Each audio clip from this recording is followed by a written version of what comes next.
to LOA Today. I'm Walt Thiessen. With me on the show today, Debbie G and Neo Positivity. This is your daily dose of happy. We are so happy you decided to join us today. Now, Debbie will be along in just a moment. So she's not quite here, but she'll be here. You know, when you have somebody who's that high energy, she just has to pop in and out all over the place. That's just the way it is. But in the meantime, we have a special guest joining us today. Kimberley Hite is the author. Well, hello.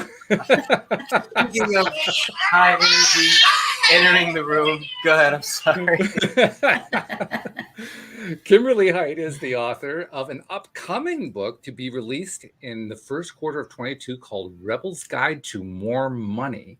And she says she actually finished writing it today. Like, wow. Okay. And and she says that we leverage the LOA by stepping into the person who already wrote the book. Ooh.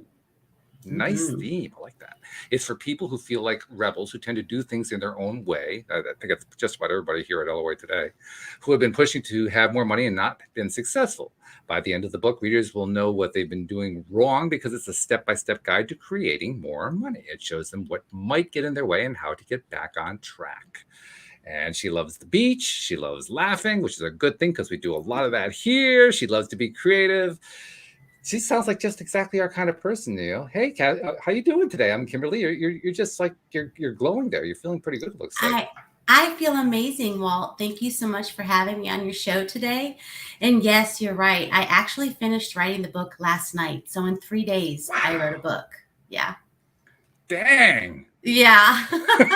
I'm floating on a cloud right now. Whew. Yeah, because I mean, Neil's written books, I've written books, I've edited books. I know what that's like. It's a process. There's a lot that goes into it. So when you say you wrote it in 3 days, I say, like, did she sleep? I did. Right, Neil? I mean, can you imagine that, Neil? Tell me. Oh, you have to unmute yourself now that your kid's left. My bad. I have about 9 or 10 chapters written, and I keep getting to the point where I get to a point and I'm like, where did I have that at? Is that already stated? Yes. And so the chapters are even outlined on the cover. I have them on the wall, and on the cover they're outlined so I can say, was it in there? Okay, it's in there. But what did I say about it? So I make sure I don't repeat myself. By the time I read it, I don't even remember what I was talking about in the first place. So it's everything. Placement is everything. If I could find somebody to place it all in the right place, then I would have a book published right now. So I commend you on doing that, period, let alone in 3 days. Amazing. Thank you. Just amazing. So, and you're also a groundbreaker too. We were talking about that before the show because you come to us from Cassie Parks, who was on a couple times over the last couple months. And you are one of 2 people who are the first members of her new coaching clinic. I'm not sure what she calls it. Well, we just figured it out this week. We are the new abundance facilitators for the Future Self University. Abundance facilitators. And what's the name of the university? Future Self University. Future Self. Oh, okay. Oh, y'all put some thought into that. Oh yeah, she's like good. That took time. That took time right there. Meditation, tapping into the source. That's beautiful. And inspiration. That was definitely an inspired idea right there. Oh, yes. And when we were talking this week, we were going back and forth, and all of a sudden she just said, abundance facilitator. How does that feel? And we both were like, amazing. That's it. Really cool. Actually, that's very interesting because I've been experimenting with, LOA, of course, stands for Law of Attraction. But I've been wanting for quite some time to expand beyond just law of attraction. And we do anyway. I mean, here on the show, we talk about all kinds of stuff, but trying to figure out like what kind of umbrella to call it. And we came up with a variety of different, combinations that spell out LOA. The one I'm working on right now is living our abundance. So kind of tying into the same thing you are right there, but you got a future theme in there, which is really cool. Where'd that come from? Well, part of Cassie's program is, we have to commit to 5 years, and we actually tap in or step into becoming our future self now, and looking at where she's at 5 years from now or where he's at. And we script from that place. Okay. All right. That's cool. Yeah. And Neil, I just gave you a little mute there for a moment because we're getting a little bit of a feedback loop. So I thought I'd let you know just so you can. Yeah, I was going to ask you, was that the voice thing or that was tapping? No, that was coming through on her voice. Her voice was looping. Like the Debbie thing. All right. Yeah. So just wanted to let you know about that. I'm on it. So the book, I guess I'm guessing the book kind of is inspired from your experience working with Cassie and both going through her book, because her Manifest 10K book is like the foundation of what she does, as well as being part of this new coaching program that she's offering. Am I gauging this right? Yes, you are. Okay. So there's, you go to Change Your Money Story, and it's like a mini workshop, and you learn what your money story is. We all have a money story, whether we recognize it or not in the very beginning. And I was a money chaser. I chased money for most of my 43 years of life. I'm 46 now, but up until I started working with Cassie and changing that story, I've been a money chaser. Now, it's been a few weeks since Cassie was on. I know she went over this with everybody on the show here. Let's do a little review. What are the different categories of people where money is concerned? So you have a money chaser, you have survival, you have hot mess. I love that title, by the way, the hot mess. Yeah, the hot mess. You have just enough. And then there's one other one that I'm not the most familiar with. It's kind of, you can be a combination of some of those two. Okay. All right. Yeah. And in your experience, where do most people fall? That's an interesting question because I thought that I fell in several different categories. Mm-hmm. So I think you can see yourself in multiple different money stories. Yet being a money chaser, that's all I ever really focused on. Like I could see where other people would have like not enough or just enough. My parents were that way. So I went the complete opposite of my parents' money story. Okay. Well, hey, self-knowledge is like the most important piece of this anyway, because the more that we can know about ourselves, the better we're going to be able to overcome the blocks and resistances and all the little wonderful things we put in the way of our own progress. Because that's part of the fun of being alive in this world of contrast and polarity. I'm kind of in my mind, contrasting what she's saying and comparing it to your own experience, because you went through, I don't know exactly which category you fall into originally, I should say, but you went through like a dramatic, life-changing shockwave. And I can only imagine what that was like when you went through it.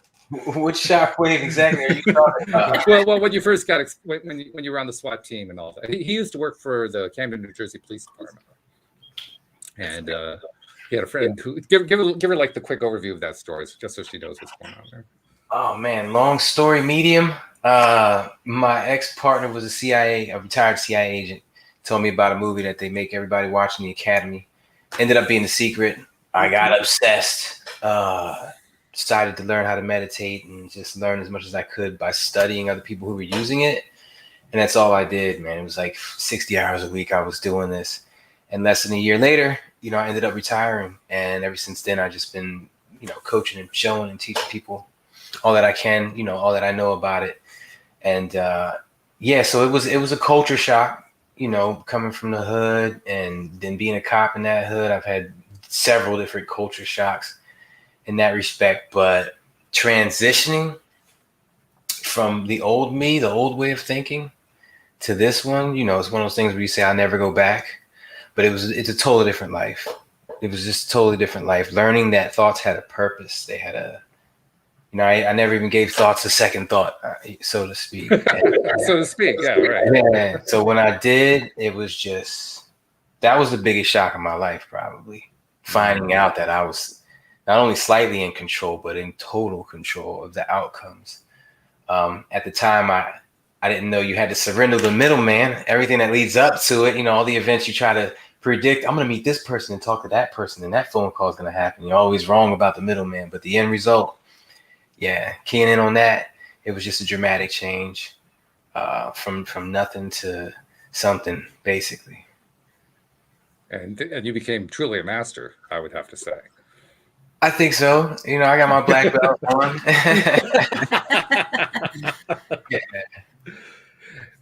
Neo also has this wonderful thing that he started very early on. He started wearing, like you see right there, T-shirts that say "Thoughts become things," and he wears them everywhere. You see the whole shirt, and it becomes the basis for all of his connections of what he does. It's really cool. I love that. It's like, street marketing. You just made me think, because it's a cheat. It is great marketing. I mean, I'm a walking billboard, and I love that. You would have to pay for this otherwise. But you just made me think, and I'm surprised it never dawned on me before. I'm weeding out the people I kind of don't want to talk to. You know, as when it comes to meeting strangers, I can't walk down the street without saying something about someone saying something about my shirt, and it's the people who say something about it. Those are the ones I wanted to meet ultimately, anyway. So yeah, I didn't even realize it was working like that. But yes, I love having this shirt on. I don't have to pick outfits. It's sweet. I got a black one, a white one. It's great. Awesome. And then I end up giving them out. I was at that dental festival, and it was an all white event. Everybody was wearing all white. And this guy wore my shirt. He had my shirt, but in black. Oh, and he was like, "I don't care. I'm wearing it the way I want to wear it. I'm representing." And I was like, "Cool." And so the next night or 2 days later, it was a black tie event where everybody had on all black. Well, this lady came in wearing a white shirt. She said, "I don't care. I'm representing." I was like, wow. I didn't think I was affecting people like that. I mean, it wasn't a big thing. It wasn't a rule you had to wear white or black, but you got one night at this festival to wear what you want, make your impression on all these people that you only see twice a year, these professionals that you look up to from around the globe, because they really did come from around the globe. And they chose to wear my shirt, and that was just flattering. I mean, that's what's up. I like that. That's a big deal. Seriously, that's a really big deal. And I know it is, because I know what it's like to get the feedback here on the show from listeners. So when you're getting that feedback on the street, live, in person, people insisting on wearing your T-shirt, even when it's not appropriate for the dress code. Oh, that tie event I had on a tuxedo, I wasn't even wearing one of my shirts.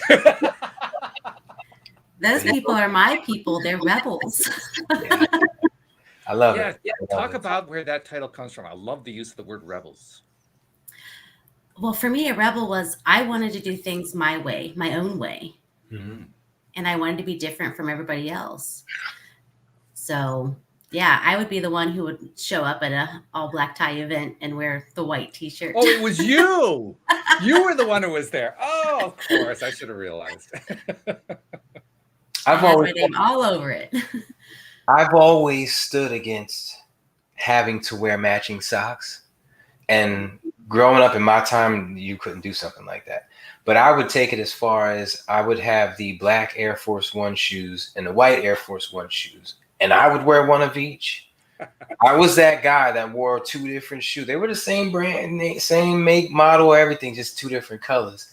Right. I wasn't wearing like a sneaker and a dress shoe or a cowboy boot. But I was always that dude that did that, and I'm so proud, because so many people tried to pull me off of that. They tried to put me back into the box that they thought I was in, because their, I guess, parents held them in that box. And though my dad might have looked at me crazy for wearing 2 different shoes, he never told me not to. That's cool. Never, so it has a lot to do with how you're raised and what you do with how you're raised. Yeah, that's true. You need both factors going on there. I mean, Kim, are you Kim or Kimberly? I didn't even ask that ahead of time. I go by Kimberly. Kimberly. I'm a grown up now. Okay, yeah. So Kimberly, when you were growing up, but also when you were also in this period of learning and of adapting and taking on what Cassie teaches and so forth, were you in any way influenced by other people when it came to choosing that word rebel? In other words, how did people respond to you using that word rebel, or did they not even hear about it because you just kind of kept it to yourself at first? Well, if someone told me that I had to do something a certain way, I was like, okay, let me show you, and I'm going to do it my way. So I was even kind of tagged, in high school as being a little bit of a rebel. I was doing things that nobody else was doing. And I thought about things a lot differently when I was younger. As a matter of fact, I didn't really feel like I fit in anywhere.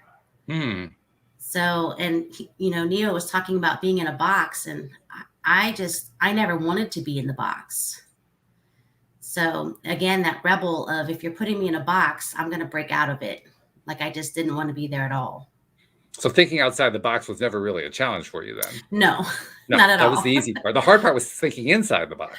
Yeah, Yeah. I got in a lot of trouble of not being able to sit in that box, so to Mm, speak. yeah. But you learned a lot, I'll bet. Oh, I sure did.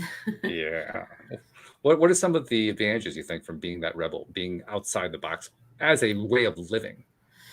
Well, I think for me, it's I'm more open to see what other people are doing. Like, I really think it helped me be less judgmental, Mm-hmm. and be curious. Like, I would be curious about what somebody else was doing. Like, I was always wanting to learn something new and gain more knowledge. And I think being a rebel, I didn't want to do it the way everybody else was doing it. So I was looking for the people who were doing it differently and how maybe I could add to that. That's a good thing. Can I ask you something? Yes. Is being a rebel, Kimberly, in your opinion, is being a rebel, because Walt just said something that hit me in my face. Is being a rebel the equivalent to finding it harder to stay in the box than it is to think outside the box? Oh, that's a good one. Because Walt said that it's harder to stay inside the box. And I said, yeah, that's how I grew up. And I have a feeling we all did too. Yeah. Yeah. It is very hard to be in that box or stay in it. Yeah, most definitely. I think another way that I would label that box is it's what many people call the comfort zone. Oh, yeah. the non-effort box. The non-effort box, yes. Let your thoughts come and just let it happen. You know? Although I call it the familiar zone just because for many people it's what's familiar, but it could go either way, I suppose. But that comfort zone, man, that just eats people up without realizing it. And I think you guys are right. I think that people who tend to pay attention to things like law of attraction, who tend to want to make some changes in their lives and who are willing to take steps to make those changes and so forth, they're people who already think outside the box, because the box says don't do that. Yeah. The box says to conform. The box says, here's the way to think. This is the way all the people in the group should think. What's wrong with you for thinking outside? So you know what else the comfort zone consumes? Time. Oh God, yes. I mean, every day I think to myself at least once. I try not to, but I just think to myself at least once. Like, man, what if I'd have known about the law of attraction when I was 10? Oh, don't even go there. That drives me nuts. I think about the same thing. It's crazy. But then I pull out of it. I'm like, no, everything happens for a reason. Then I walk myself down this. But then it's still there, though. It's still there. Oh, man. But you use that emphasis and you use that to drive you to do as many mental exercises for the rest of today as I can remember to do, as opposed to just waking up tomorrow like, man, I just really watched TV last night and didn't do any affirmations. You get out of things what you put into it. 100%. It's true. It's true. I get excited by what's happening with a lot more kids today. I mean, I'm not saying across the board, but there is a significantly larger chunk of the young people population that is being exposed to this kind of thing. And that excites me. That makes me feel like there's real hope. And that it gives me a level of hope that I didn't even have before, to be perfectly honest. So I don't know. Maybe that's just the way I'm seeing it, but I'm just enthused by it. So when I get myself in that place of thinking, well, why didn't I have this explained to me when I was a kid? Then I remind myself, yeah, but kids today are getting it. Yeah. The only form of payment I currently accept is that feeling right there. I need that. That's what I thrive for, because obviously the children are our future, like Whitney Houston said. Right. And they're the ones that are more open-minded too than the older of us that are kind of set in our ways. Those two factors right there are like, so when that group gets it as a whole, that's how I know I'm doing my job. That's the payment right there. That's how I know. And that's what pushes me. Just like a dollar bill would push somebody to go for that promotion. That's what's pushing me every day. Because shit, I'm sorry for my language. I'm retired. I really don't have to do none of this. I could just sit around and play video games all day. But no, this is it, man. That's love for me. That's life. That feeling. I need that. Can I insert something, Walt? Yeah, go for it. Yeah. I think actually that, Neil, you're onto something. I think we actually did know the law of attraction when we were kids. Really? Okay. Explain. I think kids are so connected They just know things when they're younger. I think it's when they start to go to school that they conform to what is, I'll put in quotes, normal. Fair point. Yeah. So we have all taken this journey to get back to what we already knew, I think, when we were younger. And now we as adults, we do get to help kids because we're the examples of what LOA is. And my boys are a prime example of that. I went for a period of time where I thought I had screwed up royally because I had this money story and I had passed it on down to my kids. Mm. Well, now that I've changed my money story, I get to lead by example. They get to see me having a new money story, and they get to choose a new story for themselves. And they get to experience it too. There's a lot to be said for that experience. I mean, it's one thing to know something theoretically, although kids are really good. You explain the theory to the kids and they just run with it because they don't have those resistance points that the older folks have. Yeah. But even with those resistance points, once you have that feeling through experience, I don't know if there's anything that really replaces that, is there? I don't think so. I don't think so. It's like that's about as strong as it gets. Now, of course, the real challenge, and this is really what all the gurus, the teachers have been trying to explain to us, is it's in your imagination. So regardless of whether you've experienced it, if you can imagine it, it still happens. To me, that's always been one of the more challenging parts of the whole thing. Because yes, we do need to learn to apply our imagination, particularly in those areas where we hadn't perhaps experienced it before, or experienced anything like it. And it's kind of stretching the imagination, stretching our ability to imagine and to feel and to put ourselves in that place. And those are great skills to have. So that's, I guess, part of the reason we come into this world, to this high polarity, high contrast world where we lose track and we lose our connection for a bit, and then we rediscover it. But by the same token, man, it's so great when you gain that feeling back, and when you can do it through your imagination, it's even more powerful that way. I want to hit you guys with something. I was doing a show earlier with Kristen Becker, and we were talking about kids, and she said that she would play, like driving in a car, she would say, "You got $1,000. What are you going to spend it on?" And have the kids go through it. And it really dawned on me, it hit me when she said that, like, this is something that shapes the way they think in the future. Most people won't run that scenario because, for one, they feel bad. It's not happening. It's not real. The situation is opposite right now. It just makes them feel worse. So they refuse to run scenarios like that. But doing this with kids is like showing them it's okay to do it. And so when they get older, they'll be able to run scenarios better than our generation. Another thing that you said earlier that I wanted to key on, I wrote down, the next generation is going to learn the law of attraction. Our children, let's say, are going to learn the law of attraction in a better format than we did. Mm. We got it from The Secret, where it was like, all right, all this greatness, but why is this still happening? And we were trying to figure out, whereas our kids see us using it for both the good and for the bad. So they see that there's a balance. They won't, like we went into it. I thought I was going to be president of Superman. I thought I would never trip, stumble, stub my toe again. And so they'll be able to see that there's both sides and equate it to what they're going through in school, both sides, good things and bad things. So it's very, in several different ways, the future is very bright as far as our kids and what they should be bringing to the next platform. Big time. And Kimberly gets to see that every day with her own kids. I mean, you don't even have to do it theoretically. Yeah.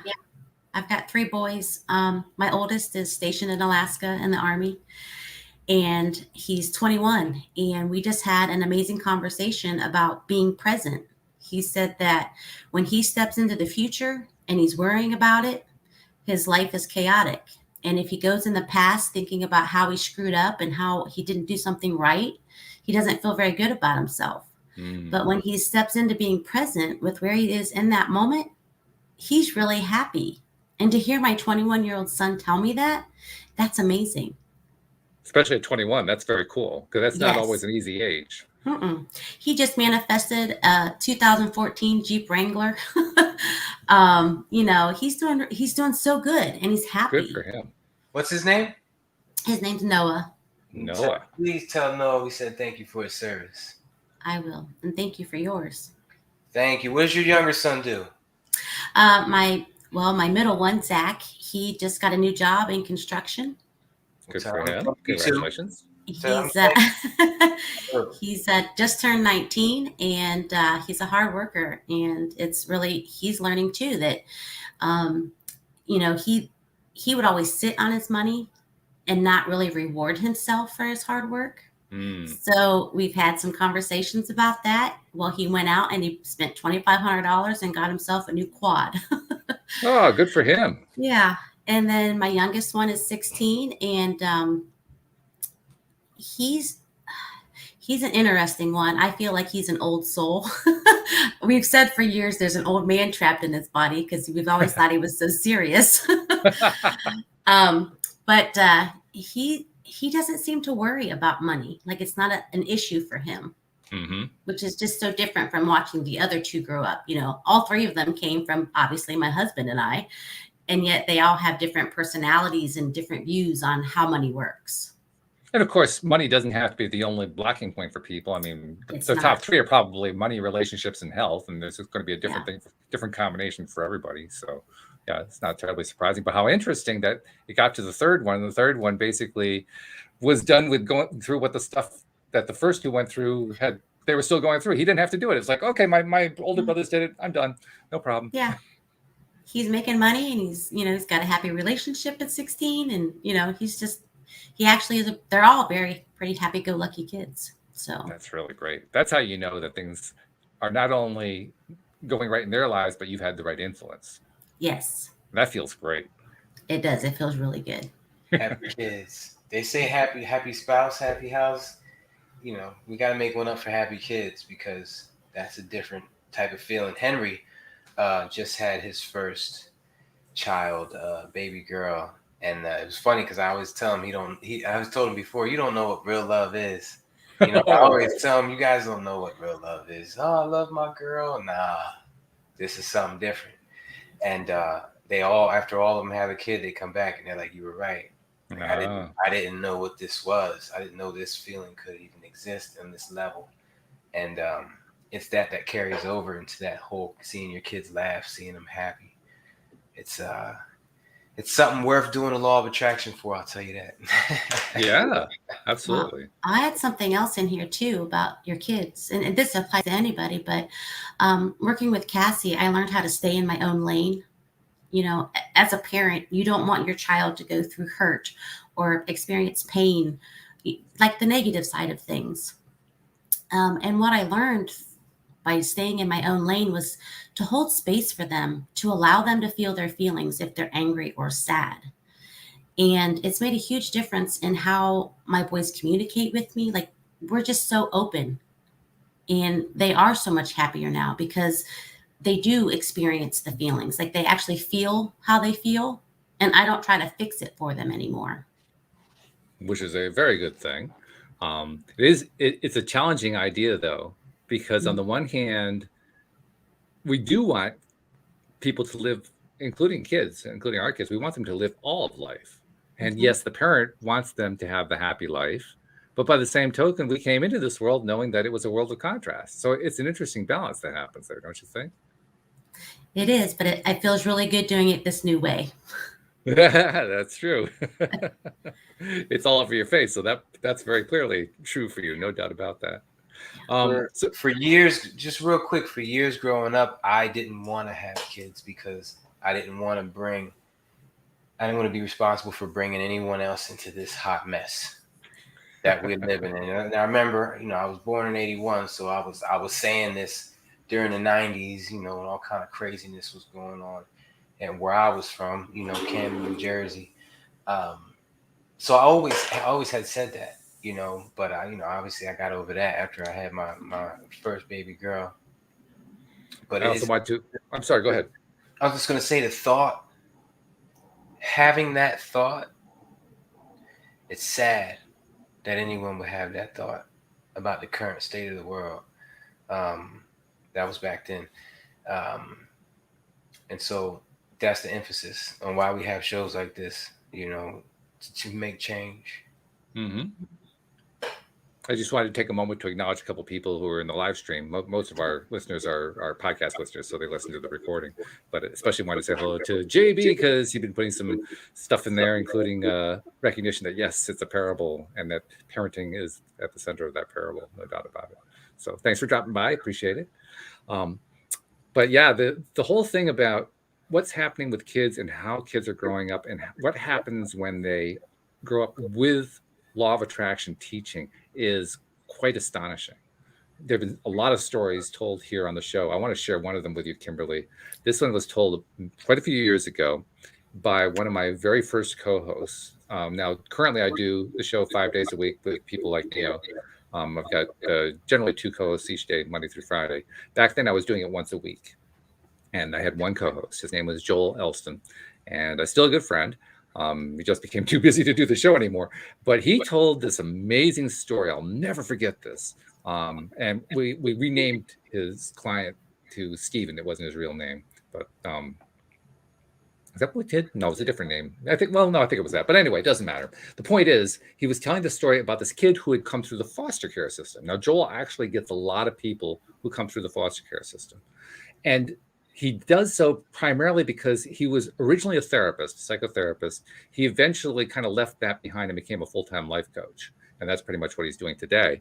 But whenever other therapists would encounter kids in the foster care system who were the real troublemakers, the ones that nobody could reach, Joel was like, the therapist of last resort. So he got all the tough cases that way. And he had win after win after win with him. So they just kept sending the tough cases to him. But there was this one kid that he met.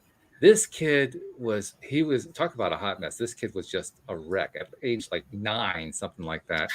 He had been prescribed to like 20 different drugs. I mean, that may be an exaggeration, but he was on so many drugs. When Joel met him and sat down with him and asked him to tell him about himself, the kid said, well, I'm opposition defiant. I have ADHD. No, I want to know who you are. He was giving all of his diagnoses. That was his life. His entire life was all the things he'd been diagnosed with. He was trouble in any foster home he was placed in.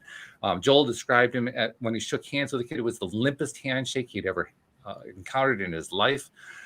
And the kid was just full of anger. He was full of rage, really, not just anger. He was just a raging kid who was just looking to lash out any chance that he got. And of course, the way that Joel broke through is because Joel had his own really tough situation growing up, including being thrown in prison at one point. And so when the kid, challenged him with, well, how would you know how this feels? Joel says, well, here's how I know. And he would tell him the story like, oh, okay. So he'd make the encounter of trust that way. But the bottom line is he ended up in that first session explaining the law of attraction to the kid and explaining that we are in control of what happens in every aspect of our lives. And the kid got it instantly. And from that first session on, he immediately decided to change his life and did so that day.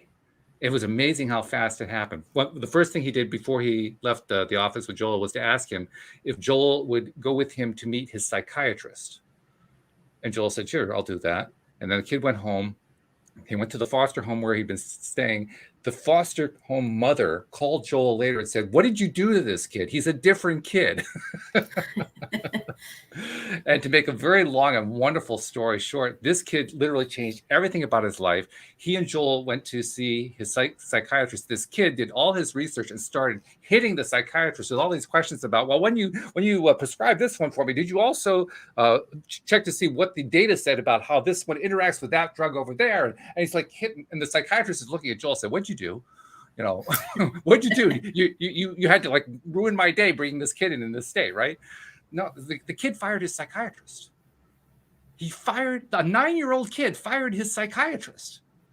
And he went on to make all kinds of changes in his life. He went to his teacher and apologized for the behavior that he'd been giving over the last couple of years or whatever. It was and he apologized to the foster mother. He completely changed his life around. Today, this is like I'm going to say 4 or 5 years later.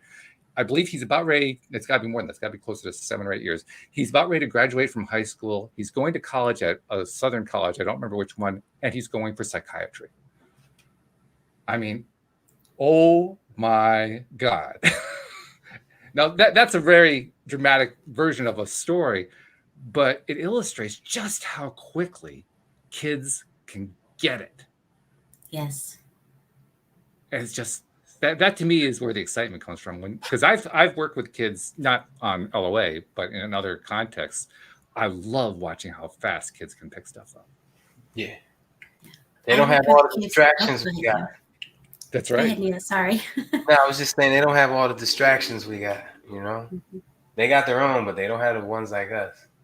Specifically finances and the stuff that lingers every day, you know, car notes and stuff like that. What were you going to say, Kimberly? Yeah. When my boys were younger, I actually went into their schools and the daycare, and I taught meditation. Ooh. And I actually ended up writing 2 children's meditation books. And it was really interesting because my middle son, his classroom was so disruptive. Mhm. And by the end of doing several different meditation sessions, once a week, the teacher actually told me that she was going to incorporate it the next year, because for Wow. 30 minutes, that classroom would be quiet and still. And she hadn't seen that all year long. Wow. And many of the kids would tell me that they actually thanked me because they had a place that they could go to let all the BS go. They didn't say BS, of course, but Right. to let their worries go. Because it's, I took them to their secret garden, and they had a mailbox where they could drop off their worries and all the things. Oh, nice.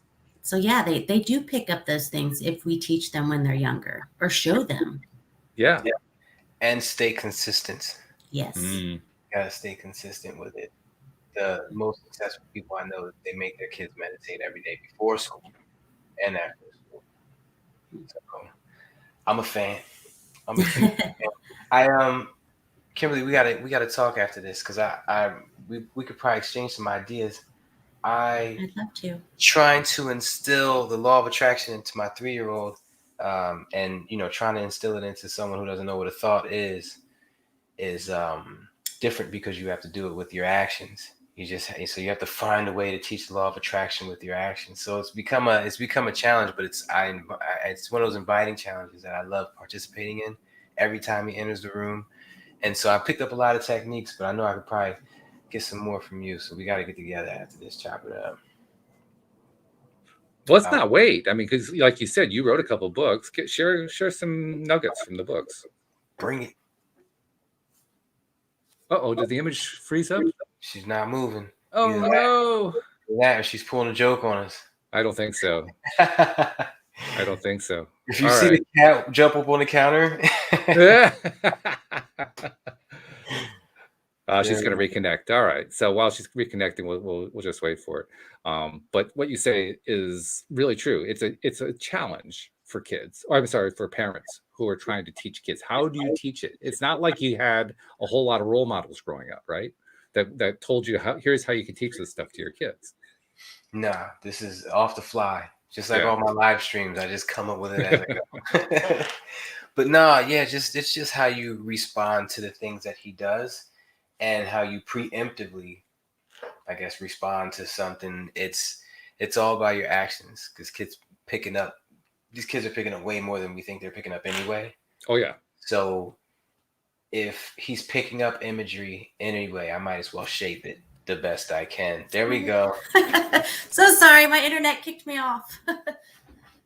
Well, that's right. We got you back. That's the main thing. We're trying to get some information from your books. We want your number 1 parenting technique, your number 2 and 3 as well, please. Yeah, give us some nuggets from your books about how to help kids really grasp and understand this from an early age. Well, the book I just wrote, or my children's meditation books? Let's start with the meditation books. Okay. So I'm actually working on redoing all the artwork for those. Okay. But the children's meditation books, it starts with taking them to a secret garden. And before they get there, they stop at a mailbox and they open it up, and there's a pen and paper. And they write down any worries that they might have, or anything that makes them sad, or something that happened that they're not happy about. And then they put it in the mailbox, and it'll just be taken care of for them. And then they enter their secret garden, and they go on adventures. I've got more to write. They're already actually written. I just want to do the artwork myself. That's cool. I just need I need to like triple myself, you know. I know that feeling. Yeah. Yeah. So the first one is I Am Loved, and it goes through, and there's animals, and the animals, you know, talk to them saying how much they love them, and then they get to choose who do they want to see in their secret garden. And I have this amazing story of a young boy who had lost his grandpa, and we had done this meditation, and he asked his grandpa to come visit him that day in his secret garden. And he said, thank you, because now we had a place he could go and chat with his grandpa whenever he wanted to. So, and of course, there's the breathing exercises, and we talk a little bit about colors because, you know, colors, breathing in colors, you know, blue is calming. So that's very helpful for them. And then they just stay there and wander around and kind of go on their own little adventure as far as whatever they want to do. And then you bring them back to exit the secret garden. And if there's still anything that they didn't let go of yet, they can open their mailbox again and write it down and put it in there.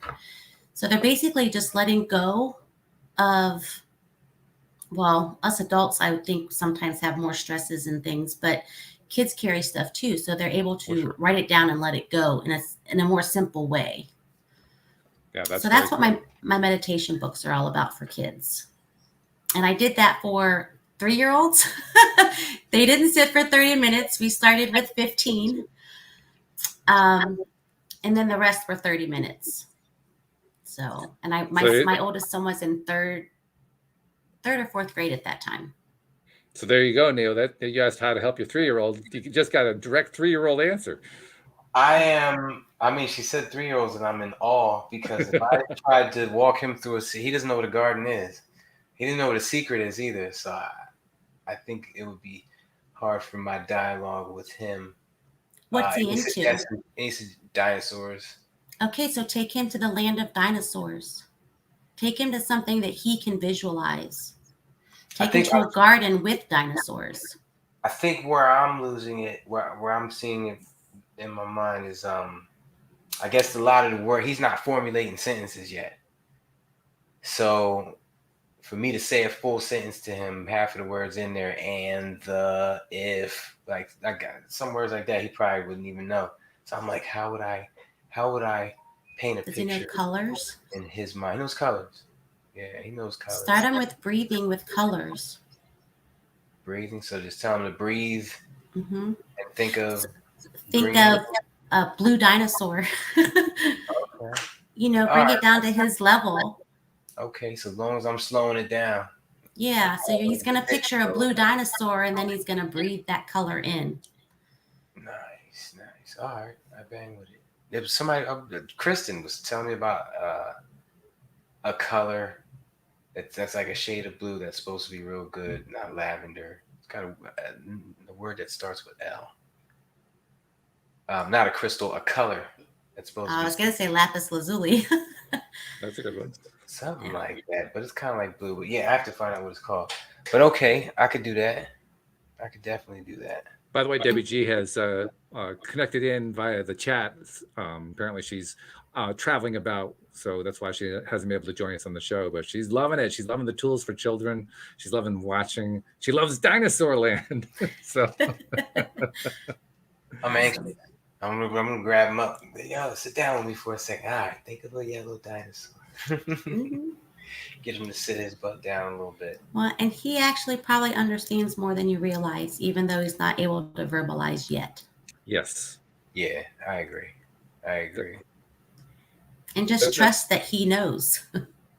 He's smart. I think the energy transfer speaks more than words to kids from birth up until they, learn how to speak full-on English or whatever language. So plus a little bit of law of attraction, a little bit of confidence, a little bit my point's getting across. I know it's getting across. I appreciate that it's getting across. That type of stuff. Mix it all up. Use every tool in your tool belt, you guys. Every tool you got, use it. JB throws an interesting comment up. He says, I use similar techniques when I work with patients with Alzheimer's. We always have to make whatever point we're trying to get across to where that person is. That's a great point. Something else too about kids, because we were talking earlier, Kimberly, about how kids are very much connected still. They have, for the most part, until they get into the school system, they really have a strong connection intuitively all day long. I mean, they just know that it's there. And then over time, we were taught to let go of it and disconnect from it in a sense. But I think that's kind of another way to tap in, because when we are, it's not like we have to worry about whether or not they're understanding. They already get it, like you're saying. They're already connected. They already have that sense of feeling, right? So it's not like you have to teach them something they don't already know. You just have to tell them, pay attention to it. Yeah. And if you, like, again, going back to the 3-year-olds, the class that I was in, the teachers were amazed because they said it was like trying to herd kittens. But they would sit, and the starting with the breathing part of it all really is what relaxed them and made it much easier to enter the secret garden. And the things that they would share when they were done was just, their imagination is just amazing. Yes, that's a really key point right there. We were talking a moment ago about how important it is to learn how to imagine that which we have never experienced before. Kids are probably our best model for that. They are. In fact, we have a lot to learn from them, to be perfectly honest. Yep. I highly recommend spending time with 3-year-olds, like a big group. Yeah, 3-year-olds, 4-year-olds, 5-year-olds, 6-year-olds, all of them. I mean, they have so much to teach us. It's amazing. There's Debbie G. Debbie!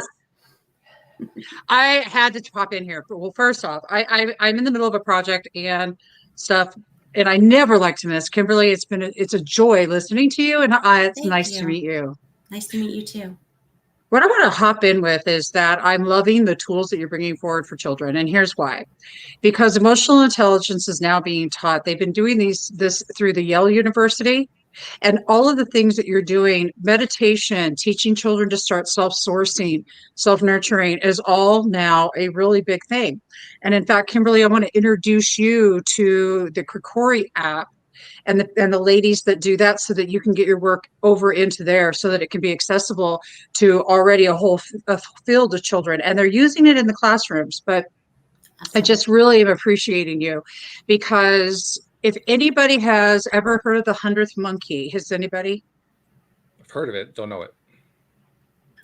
So the 100th monkey is, in essence, the story of the scientists that did the study in Hiroshima on the monkeys. Okay, and they brought yams, and then the babies were washing their yams. They didn't like them with the sand and everything on them. Okay. But the adults and everybody else are doing it the same way. So after years of study, they find that from the children, from the smallest child up, is where how the learning process went. But the most unique part of the entire thing is they were doing these studies on other islands around the world. And what they found most interesting is that they call it the 100th monkey effect, because at the 100th monkey, everybody was doing this, and they couldn't explain how that exactly happened, that it became the social norm. Okay, so Kimberly, what you're doing is you're bringing in work now for all of us for these children, for Neo's little one, for my granddaughter, to be able to start at an age where they can begin learning these really valuable tools. So, really cool stuff. Thank you. As I pop in here and take over. Sorry, guys. No, I love it. That was great. We were actually missing you. I'd already pre-sold Kimberly on your high energy level, and then you weren't there. It's like, oh, geez, I feel like I cheated her or something. I really did. Yeah, no, sorry about that. But yeah, Kimberly, just rocking. What's up, Neil? I said classic Debbie G coming in with that explosion. And you know what's crazy? Right when you were coming in, I was going to say that recently, what I've really, really learned upon studying a bunch of people that were really successful with the law of attraction, one thing I wasn't using that they were was emotion. Like, I was attaching emotion to my affirmations, but these people are getting into it and producing in a month 7 figures. And they didn't even know exactly all what they were doing, but I identified it, and I said, emotion. You're adding some very strong emotions to your make-believe sessions that you're having, that you're choosing to break away from your normal day and spend a half an hour in make-believe, which I know a lot of people would say, what the hell? Trust me, it's worth it. But if you're going to do that couple it with as much emotion as you can. See yourself there. See yourself happy there, as happy as you would be. Try your hardest. The ego's going to kick your back in the whole way through, but trust me, it's worth it. I was great to talk about that right when you came in with a big splash of energy. So Well, boom, I'd love to add to that, Neo. You talk about Awesome. emotions. You so working with Cassie and in Future Self University, we activate our abundance feeling. Like we activate our emotions. We tap into that. And so it is very important when you're really wanting to use the LOA or manifesting, connecting to how it's going to feel when you have what you want. That's really important. Well, real quick, I'm gonna give this question to everybody, and grab the answer for myself and who else is wondering. Sometimes when it's hard to, like, I'll have an hour where nothing's popping, nothing's happening. I can play as much make believe as I want, but no matter how much I try, I can't enjoy it as much. Anything like money related, like having such and such. How would it feel to have this amount of money and buy the tour bus that I want? And I'm like, oh yeah, I put myself in the tour bus. I'm feeling good. I'm looking good. Yeah, this is exactly what I pictured. This is exactly what I wanted. But the emotion is kind of lacking. And sometimes it be like that for long periods. It's like for like the whole hour, I'm like, man, I could have done so. I could have played video games instead of, wasting my time. Well, not wasting my time. But so anyway, when you got somebody in that situation, what do you suggest? Let's go to our guest first. Kimberly, how do you help somebody with that particular thing, with the emotion piece? So you're not inspired in that moment. So set it down and wait for inspiration. You can't force the feeling. You have to allow the feeling. What if you proactively look or have something set aside just for that moment to inspire you, and then try to hop into the scenario with that newfound spark that you gave yourself? You think it's doing something like that would work? Yeah. So like when I'm, I'll go back to the abundance activators, sometimes it's just 2 minutes that I'm spending. I think people get tripped up in, I have to spend this full hour doing this thing, when sometimes you may only have 2 minutes, but just going to activate it. So how do you activate that feeling? You come up with a list of things let's go with happy. How do you activate feeling happy? Well, I can put on a child giggling and that makes me happy. And I can listen to that for 2 minutes.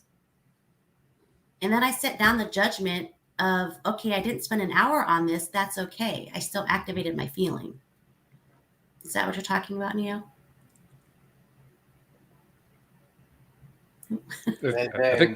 I tapped the mouse and it flew 2 screens over. Yeah, that's exactly what I'm talking about. And I love it. I love the lists aspect. And I noticed this yesterday. There's 2 things that make me smile. There's this one rhyme that I wrote, and listing things, whether it be what I'm grateful for or thankful for, or just reasons to say yes in my life, or listing the things that I would purchase. Oh my goodness. New mental exercise. I just thought of it last night. You guys tell me what you think. Here's the deal. You find your net worth. How much cash could you hand somebody right now? Total. If someone was like everything right now. All right, so let's say that number's $10,000. So what you do is you ask yourself, what would I do if I was given $10,000? I have to spend it today. Like that movie with Richard Pryor. I gotta spend it today. Whatever's not getting spent today is going in the trash. And so, because the first time I did it, it was, what would I do if I spent my $10,000? But that didn't work, because as I chiseled away at the price, my ego was like, oh no, you're running low. So I was like, this way, your 10,000 is set. It's not moving. You were just given another one. And it's easy to feel like you have $10,000 because you already have it in cash. So that's why I said work with the number that you have. And then you start listing what you would spend it on. And then every now and then you ask, how would it feel? Oh yeah, I would go get this. Or how would that feel? and I was using this last night, and I was working it out. And you guys know when I go over different mental exercises, if it feels good and it's working on all different areas, I'm like, yeah, I want to do a video about that. So I just thought about it last night, and it attacks so many different angles. But based off of what I said, give me some feedback. What you guys got? Have you read Manifest 10,000 by Yeah. Cassie? That's Cassie's book, That's- Cassie Parks. Yeah. Yeah, that's what we do. We're handed that's one of our exercises. We're handed $10,000. No, What but would we buy with it? my thing is this: if it's a person that only has, net $1,000 in their bank, the ego's gonna be kicking their back in every time they say 10,000. That's why I'm trying to work with something where the ego would have to agree. Yeah, you do have that.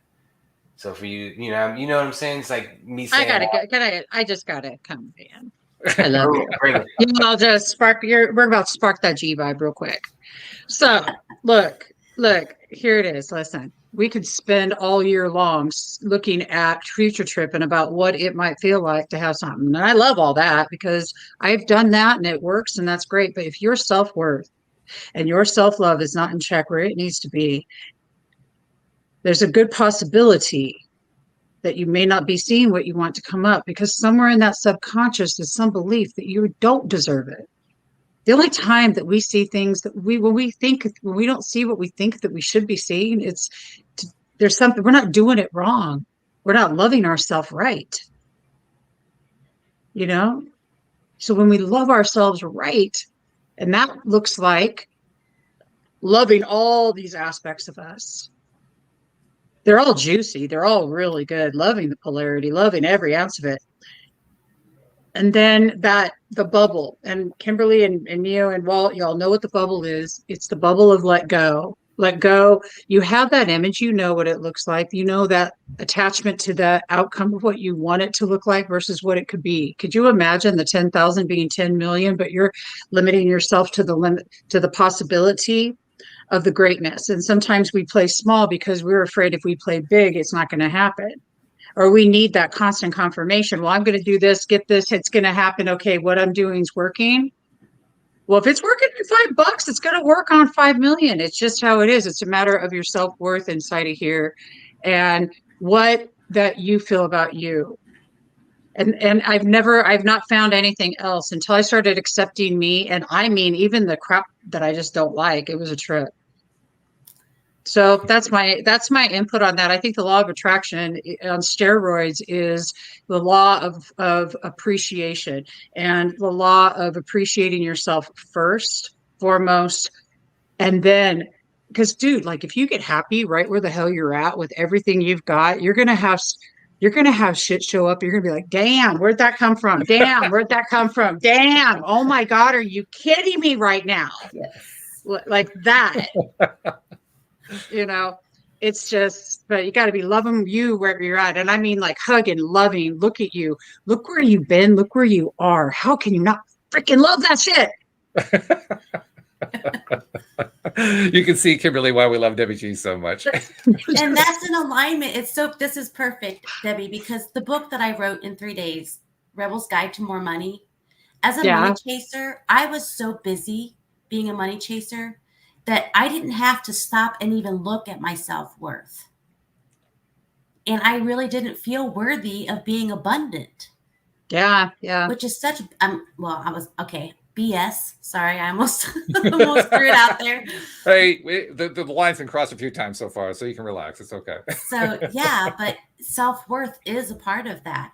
But being a money chaser, I didn't have time to even think or worry about it. Mm-hmm. That makes sense. I love that because you're chasing, and it's running, and and you're never going to catch it, but you're also not present here.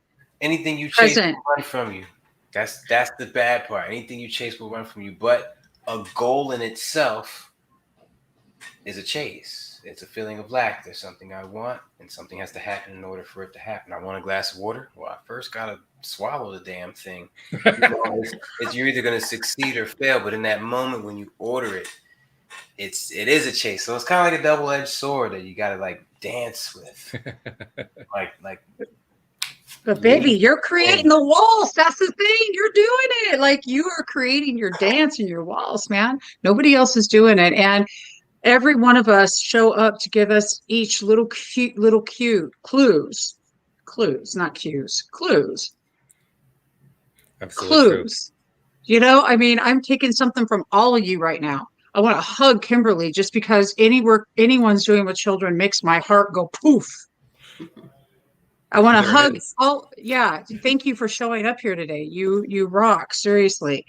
And Neo, the way you show up, just authentically being yourself and just straight up out there. Hey, look, I've been doing this thing. And what if this happens? And, you know, that's the only way I'm getting my answers is to ask y'all. Dude, you're smart because that's what I did for a bunch of years while I interviewed a bunch of people until I got all their clues. Give them. And here we got Walt just leading the pack here off in space somewhere. You know, I am the Walt. And I mean, he's just, but Walt, take it. Bring us in for that sweet close, man. Oh, well, it is sweet, but it's also bittersweet because this is the hardest part is finishing up an hour and you don't want to stop because it's going so great. But Kimberly, it's been an absolute pleasure to have you on the show. You got to let people know how they find you and how they're going to find this book once it's out. Yes. So you can find me at morekimberly.com. That's morekimberly.com. So thank you so much, Walt, for having me. It was a pleasure meeting you, Debbie and Neo, and this has been a lot of fun. And it's going to be hitting, I presume, Amazon and others, Barnes & Noble and small bookstores, I would imagine, as well, in the first quarter of next year, right? First quarter of 2022. The date's not expired yet. We haven't set the date yet. Okay, but it's going to be called Rebel's Guide to More Money. So that's what's to look for, right? Yes. All right. So that's great. So congratulations. Yeah. The new author, the newly appointed first of two coaches for the Cassie Parks system. What's she calling it now? The Future Self University. Future Self University. I am one of the first Cassie's the original abundance facilitator. I'll be the next one. You and Vicky. All right. That's going to be great. So, all right. Well, thank you again for joining us. We really appreciate it. Man, this has been a great visit. Really, really appreciate it so much. You'll have to come back sometime. Please, I would love to. That's like bottom line. Well, you got the link, right? You got the Calendly link. So, do your stuff. Perfect. Hook it in. I will. Good stuff. Neo and Debbie, as usual, this has been wonderful. I mean, it's kind of a great way to end the week is on the high with Debbie G and Neo Positivity. So thank you guys very much. Thank you, live streamers. Thank you, podcast listeners everywhere. We will see you all next time here on LOA Today. Goodbye, everybody.